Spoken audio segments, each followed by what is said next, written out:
Sot, ndërmarrësit, pavarësisht nga rreziqet, punës së palashme, mos përkrahen nga shoqëria, ndonjëherë pengesat nga institucionet, ata vazhdojnë të krijojnë, të prodhojnë dhe të tregtojnë.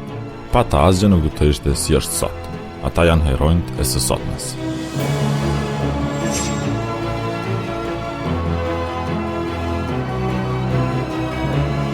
Çka do të thotë të jesh ndërmarrës? Dhe cilat janë sfidat e vështirësitë që e presin një ndërmarrës që synon suksesin në këtë fushë?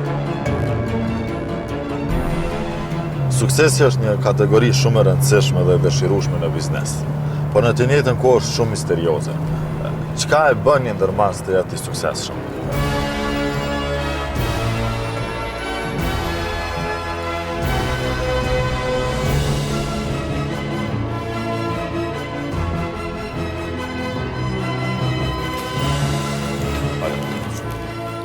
Në këtë emision do të mësojmë që shumica ndërmarrësve i kanë disa kualitete dhe shkatësi të përbashkëta që i bëjnë të suksesshëm.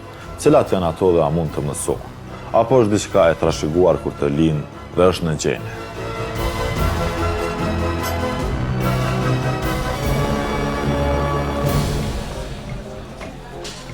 Disa thonë që lind e disa që bëhesh, por të gjithë pajtohen që ndërmarrësit e ndryshojnë botën.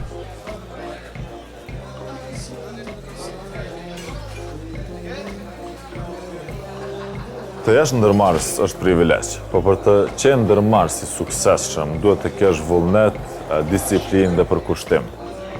Nuk mund ta planifikosh suksesin, por duhet vetëm të punosh për të arritur suksesin. Këtë e bën hap pas hapi.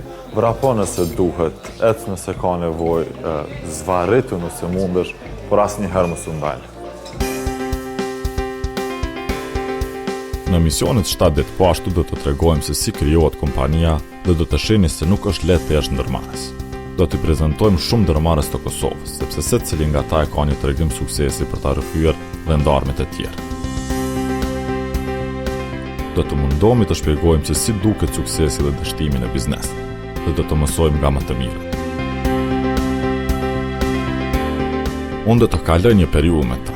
Do t'ja analizoj personalitetet e tyre, por edhe modelin e biznesit. Do të mundohem të nxjerr sa më shumë nga filozofia e tyre. Çka i motivon, çka i irriton, çka i gëzon. Me fjalë të tjera, çka është recepti për të krijuar ose menaxhuar një ndërmarrje, nëse ka një të tillë.